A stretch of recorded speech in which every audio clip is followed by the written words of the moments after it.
Entrepreneur's Enigma is a podcast for the ups and downs of entrepreneurship, so the wins and the fails that we all face being entrepreneurs, and how we learn from adversity. Every week I talk to a different entrepreneur with a story to tell. I'm Seth Goldstein. Come with me on the journey. This is Entrepreneur's Enigma. Let's get started.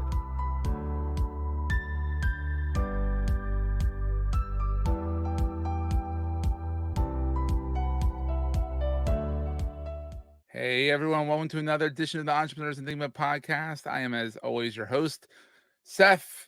Today I have Yong Soo Chung on the program. He is a serial entrepreneur, a young serial entrepreneur. He is the creator of First Class Founder, which is a weekly podcast and for founders and creators. It's also a newsletter. He was on Wall Street, so he's done other things. So he's not that young. He branched out in 2015 with Urban EDC, which is everyday carry, little knife shop of whatnot online.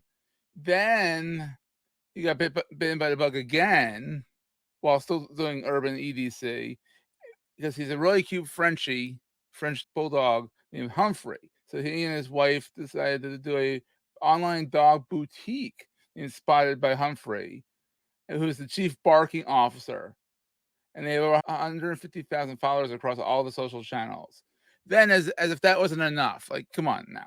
That's plenty, dude, you know. In 2019, Yong Soo launched a climate neutral certified 3PL, which is logistics for e-commerce brands with a 39,000 square foot facility. I mean, so he's done enough business in these years to be over $20 million in 8 years. That's pretty impressive. So let's bring Yong Soo in here. How's it going, buddy? How you doing? Great, I told you great. he's got baby face and everything. If you're watching the video, I mean, the guy is, what are you, 32, 33? I am 37, but I did shave this morning, so it makes me look a All little right, younger. so you knocked off a Yeah. few years. There you go. But Yeah. still, 37, running 3 successful companies. I mean, I'm sure it hasn't been an overnight success. Nothing's an overnight success. Everything was like, oh, that guy's done it, 8 years. Yeah, I mean, it's impressive. It's not exactly overnight, though. It's 8 years, got to over $20 million, which is great. And especially you live in San Francisco, for crying out loud. Yeah. So it ebbs and flows how much that, how far that 20 million can actually go. But so I did notice that you were on Wall Street before this, right? That's right. Yep. So you were working for the man. Actually, you were really working for the man prior. So what made you kind of get the itch to do your own thing? Yeah, when I was in Wall Street, I graduated from college in 2009 during the Great Recession. Oh, best And time. That's when I started running best time to business. graduate. Oh God, yeah. And I always had the bug of entrepreneurship. And what's funny, Seth, is that I started freelance writing immediately after. So basically, I got my job at on Wall Street, but then I look for other ways to make money. And so I used You to write. have to. People I think used to write these. Wall Street, and they think like the Wolf of Wall Street. Well, hopefully nothing bad about you, but they think Wall Street bankers with lots of money. No, when you start out, you're making chump change. Keep that in Exactly. mind. Making money for Yeah, everybody else. Exactly. So go exactly. on. You got to start at the bottom, right, and go work your way up. But so yeah, I used to write these personal finance blogs for $25 a pop, an article, and it took me like a couple hours to write those. So pretty sure that was like barely meeting minimum wage if you do the Yeah. hourly calculation, maybe. But anyways, I did that and then tried doing a couple iPhone apps, which Ooh. during this time it was, this is 2010, 2011. This is when Yes, the it's kind of iPhone new. Yeah. app economy was really booming, and those didn't really pan out well, but I did learn a lot of valuable lessons. Exactly. You Yeah. learn from the failures. And so, I want to get into more tech and startups, but living in New York, the ecosystem of startups was non-existent, and Yeah, back so then especially. Yeah. decided to buy a one-way ticket out to San Francisco Wow. at the end of 2011. And then I was crashing with a friend at his place up in Berkeley, which is about an hour north of San Francisco. Yeah. And I didn't have a job. So I didn't have a place to stay for myself. I didn't have a job, and yeah, I You mean, say you I went on a lived off whim. of one Yeah. suitcase. And Went on a whim and went out to San Francisco. exactly. So that's how it all started. And this is in 20. So this is what, like 12 years ago. Yeah.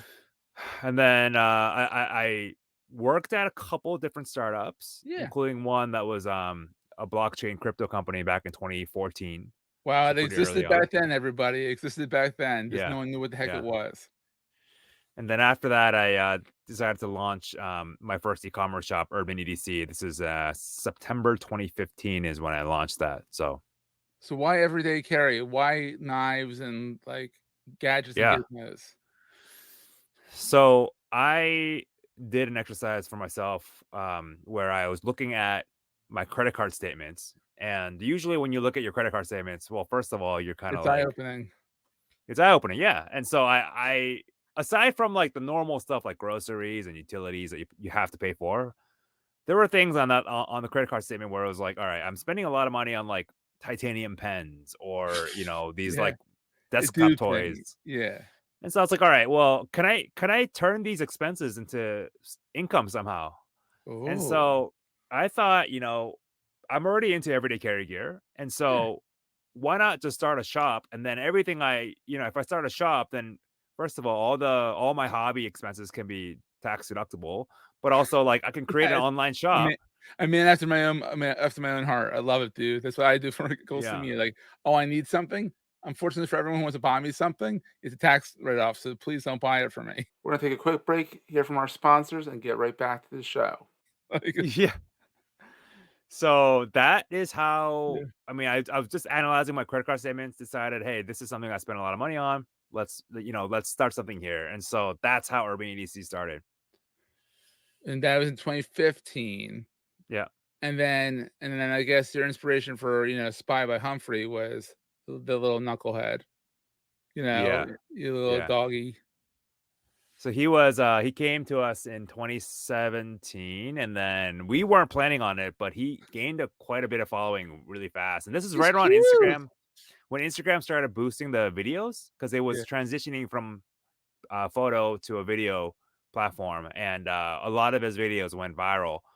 And so we gained a following there, and we decided, hey, we already have one e-commerce shop. Why not launch a second And so one? And what's the so worst that happens? Like, literally, yeah, with that, what's the worst that happens? It doesn't work? Okay. You got one, move along. yeah. So we launched Spotted by Humphrey in 2018, Wow. and so that's been going steady. So he's and we also get brand sponsorship deals, by the way. So I know, I get hit up with um my dog all the time. My dog follows your dog and woofs at your dog every once in a while on yeah. Instagram. But, we get them all the time, and we're like, some of you have to be careful with those. Yeah, we get some of the deals we get are, they're not necessarily paid either. So like we're going to Sonoma at a 5-star hotel in a couple Ooh, weekends, and we just have to create content, a blog post, and all that stuff. And so there's a lot of that's benefits that come out of having a celebrity dog. That is, you just said that. I saw your face when yeah, you said that. You're like, "A celebrity dog." Yeah. yeah. So And he knows it yeah. too. You can tell he's got Oh an yeah. attitude. He actually doesn't want to be. He doesn't like being photographed. So whenever we take the camera out, he kind of like does. He's like tired of it almost. Oh, poor kid. Poor Yeah. kid. So then you, as if that wasn't enough, you have two e-commerce shops. In 2019, you decided to do a climate neutral logistics company to kind of, Yeah. I guess, it's related. There is a red thread Yeah. here. There's all kind of related. It's all e-commerce, but now you have a physical entity, like the Yes. warehouse. It's physical. It's not like We got the drop shipping warehouse. and stuff like that. So you have a lease. Yeah, we got a lease. And so the story behind that is that we were working out of this like really unique space. It was almost like a WeWork, but for a warehouse space. But it was a self-storage facility.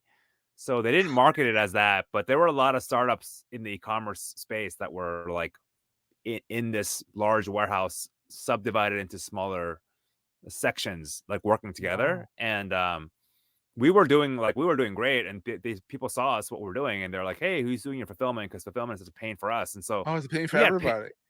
paying for everybody. So we have paying clients and without even a website or a name for the business yet. And so when that happened, we're like, "All right, well, we should probably make this into a real thing." So that's when GrowthJet was launched, and then Tell yeah, the we just moved. IRS about it. Get your EIN number. The easiest thing to get is your EIN number. Yeah, Trying to yeah. get something back from the IRS other than your EIN number is impossible. But so the growth jet was born, and then COVID hit. Dum dum dum. Oh, COVID hit, yeah. So we were forced to leave our warehouse, Oh, and we were given 1 month, and so we had to oh, find a jeez. new warehouse. And this is March 2020, beginning of the lockdown, and so Yeah. it was chaotic because we're looking for a new warehouse to move to. And what's funny is, ironically, Amazon was coming in after and taking over the entire warehouse. So Amazon fulfillment took over the entire warehouse, and our tiny little fulfillment operation was overtaken by Amazon. And so, Whew. That's a badge of yeah, courage, I guess. yeah, so that happened, and then yeah, we got pushed out, but it's all good. So You found another spot. So in your yeah, mind, what's the best thing about being an entrepreneur? I mean, because you've done the Wall Street grind, you've done the nomad life where you fly out to San Francisco on a yeah. whim with no kind of no real plan. What's the best thing about being an entrepreneur in your mind? From Yeah, for me, the best part is that you never know. Like, the journey is not the same. Like, there's always a new challenge. Like, Yeah. nothing is static and stable, which is, like, I guess some people might see that as a bad thing, but I just love, because I guess I love seeing opportunities and, like, spotting them. And so Yeah. I'm always, like, looking for the new thing. And so, like, when COVID hit, for example, like, I was like, okay, this is a huge change, and, like, people are scared.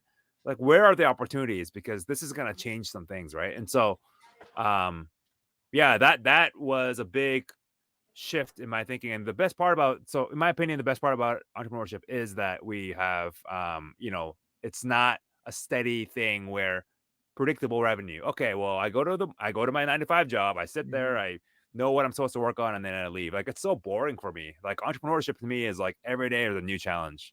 So Oh, that's fun. That's awesome. And so what keeps you up at night as an entrepreneur? I mean, because there's always the flip side of like, oh my God, yeah. I guess it's the same same thing, which is that you don't know what's happening. Like, literally tomorrow, I Yeah, can it's get a exciting. notice in the mail being like, "Hey, like, you've been sued," or whatever it is, right? You just never know Yeah. what is coming in Yeah. the mail or whatever. Like, you just never know. Like, tomorrow something could happen. I could receive an email, or, like, you just don't know, and you just Yeah. have to be comfortable with that unknown. And, like, I've learned over the 8 years that Yeah. you just gotta live life, kind of go with the flow and let things happen. Exactly, exactly. So then what's the most important thing to carry with you all the time despite, not everyday carry gear? Like, that's too easy. Yeah. That's too easy for you. Sorry, what was the question? What is the most important thing to carry with you all the time? What is the most important thing? I think for me, I mean, like, physically or just mentally? It could be you can go as deep and woo-woo as you All wanna right, go with this. all right. I think I'll just go with woo here, and I'll go with Technical term. I guess just the belief that, like, in the end, like, things will work out. And I Mhm. like to zoom out also a lot. Is like, if you're in the weeds of something where it's not working out, like, you just gotta zoom out and being like, all right, like, what I'm worrying about right now, like, actually that bad, Yeah. in the grand scheme of things. And so I think what I carry with me is just, like, this unwavering belief that things will be okay, and that Yeah. I guess the world has my back. Like, no one is out to get me. It's just, I gotta trust that everything that's happening right now is for the better of a future tomorrow of me, right? So, like, That's that's the belief awesome. that I carry, and I think that attracts a lot of good energy. So, It does. The positive belief, I think, is everything. yeah. So, where's your main watering hole online? I know you're on X for better for worse, until something blows Mhm. up over there. I know, we can find you at firstclassfounders.com, which is I love the podcast. It's excellent. It's just what I need every day. Well, not every day, but like when it comes out. Urban EDC.com, spotted by Humphrey.com, growthjet.com. But where online do you hang out the most? Like, where do you post the Yeah. most? Is it Right Twitter or now, LinkedIn? I would say X/Twitter right now. I'm starting to expand onto LinkedIn and Instagram too, but You right kind of now already are on it's Instagram mostly with your X. dog. That's true. Yeah. Yeah. You're kind of there already, but well, that's your wife's kind of that's her baby, right? Like kind of Yes, that is it's my not really wife's you. baby. That's Yeah. what when we first talked. you're like, that's more like your wife likes to do the dog things. So, Yeah. well, it's fun. So, Yong Soo, thank you for coming on. It's been great. And guess what? We'll see everyone next time. Thanks, Seth. That was a great show. If you're enjoying Entrepreneur's Enigma, please review us in the podcast directory of your choice. Every review helps other podcast listeners find our show. If you're looking for other podcasts in the marketing space, look no further than the Marketing Podcast Network at marketingpodcasts.net.